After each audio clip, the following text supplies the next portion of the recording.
Isn't it crazy? We don't really talk about this much. Tom Aspinall got 15 wins, 15 finishes. The man, 80% of his wins come by knockout, 20% by submission. And when you talk about this unbelievable fight versus Ciryl Gane, which I will be in attendance, God willing, cannot wait to see it live. My God, what a fight. But getting back into it.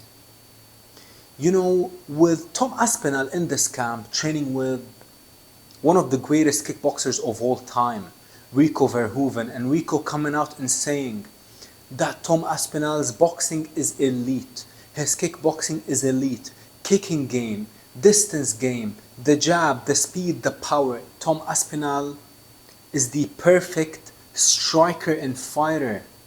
And that was said by Rico Verhoeven, the Glory heavyweight champion. But, people, I'll tell you this. Not many, let's be honest, 90%, if not all, of the combat world are expecting Tom Aspinall to walk into the cage and blitz through Ciryl Gane and knock him out. But, I think that Tom Aspinall's game plan might shock you. And I didn't really think about it up until I started watching, every single Tom Aspinall fight available and every single Ciryl Gane fight available in preparation to break down this fight and give out my prediction. And you know what I discovered, beautiful people? Tom Aspinall, let's first talk about Ciryl Gane. Listen, the man, when have we ever seen the man dropped? Never. When have we ever seen the man rocked or wobbled? Probably once in his last fight versus Volkov, where he was compromised.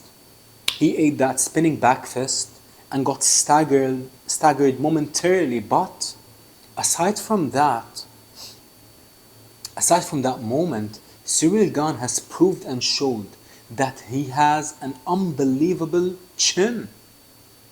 And same thing goes for Aspinall. But, when you put these things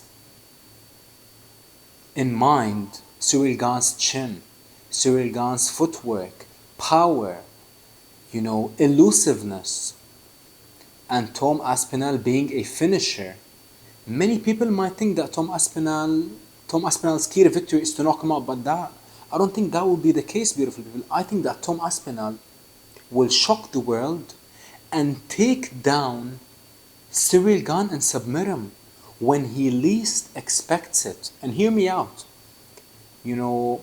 8 of Tom's 10 victories in the UFC come by knockout, and 2 victories by submission. His 2 submissions, Volkov and Andrei Arlovsky. Arlovsky was way past his best, and Volkov, that was a beautiful performance, and a performance that is aging like, phenomenal is the fitting word to describe Tom's performance versus Volkov. Definitely aging well, that win by Tom Aspinall. The way that he dominated Volkov, the way that he outclassed him in the striking and used his head movement in the striking to set up the takedown. And he eventually submitted Volkov. But when I look at Ciryl Gane's game, I think that the man is truly one of the most underrated fighters in the sport, especially when you talk about his footwork. When have we ever seen someone with this size, someone who's like nearly 260 pounds, 6'4", 6'5", who moves as elusive as Ciryl? Not many, beautiful people. And let's not forget,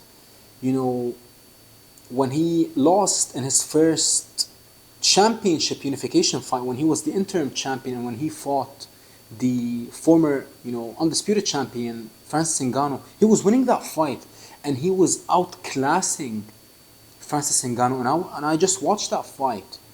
Unbelievable performance by Ciryl Gane up until Ngannou switched things up and took him down when he least expected it. And I believe Tom Aspinall will have watched that fight and would have been like, you know what? I'm way faster and sharper than Francis. I don't need to stand throughout the entire fight with Gane and give him a puncher's chance. Of course, you gotta stand in the beginning with him And speed kills, beautiful people. And Tom Aspinall is the fastest heavyweight I have ever seen in my entire life. A lot of people say that Fedor is the fastest heavyweight of all time, but I doubt that. In my opinion, Tom Aspinall is the fastest heavyweight of all time. Certainly the fastest heavyweights my eyes ever saw. But getting back into it, when you look at Tom's entire arsenal, I'm not talking about his speed, just the way that he throws punches, even though his 1-2 is unbelievably quick. But when you talk about Tom Aspinall's speed, you're talking about his kicks. You're talking about the way that he switches the feint from feinting upstairs to taking you down. Throwing the jab, feinting, and then dipping below and diving for the legs, single leg, double leg. The man is absolutely unbelievable. When you talk about Tom's speed, you're not just talking about his punches, you're not talking about his kicks, you're talking about everything. The feints are unbelievably fast. The way that he shoots, unbelievably quick. The way that he kicks on the inside, outside, front kick, everything and anything you can think of. When it comes to Tom Aspinall's arsenal, speed is the key factor and is the biggest difference in this fight. And that is why not only am I picking Tom Aspinall to win this fight, but I'm picking Tom Aspinall to probably submit Ciryl Gane. When this fight got announced, throughout the entire time I was like, Tom Aspinall is just going to knock him out. But the closer this fight is getting and the more tape that I'm watching of Ciryl Gane, I'm like, I don't think knocking Ciryl Gane will be that easy. No one has ever knocked the man out. No one has ever dropped the man. But the man has definitely been controlled, dominated, and submitted on the ground. When you actually look at Ciryl Gane, he fought, so many killers. But the man was never finished except once. Versus Jon Jones on the ground. If you actually look at that fight, Jon Jones didn't want to take any risks in the stand-up department. When you talk about the striking, Jon Jones isn't the best striker, let's be honest. Tom Aspinall would demolish Jon Jones. And that is why Jon Jones doesn't want the fight. And not just that, Jon Jones on PEDs holds the record for most failed drug tests in the history of the company. And some people actually call him the GOAT. But that is not our topic of discussion. Getting back to Tom Aspinall's game plan. I think that he will shock a lot of people, and he will definitely shock Ciryl Gane when he least expects it. He will stand with him. He will show him the difference in levels when you talk about the speed. But make no mistake, Ciryl Gane's elusiveness and footwork can definitely give Tom Aspinall problems. And that is why, in order for Tom to stifle the footwork of Ciryl Gane, not only does he need to, make him fight on the back foot, but he gotta mix things up. And listen, I do believe that Tom Aspinall, he is the best striker in the heavyweight division. But when you talk about his speed, he can incorporate so many things other than just the striking. Being shooting for the legs, takedowns, single legs, double legs, and the way that he changes levels and goes for the takedown is unbelievable. Look what he did versus Volkov. He was standing with him comfortably. Elusive head movement, diving for the legs, took him down. Volkov never saw it coming. And let's be honest, beautiful people, Volkov got very underrated takedown defense, and that is why I'm picking him this weekend to knock out Jailton Almeida.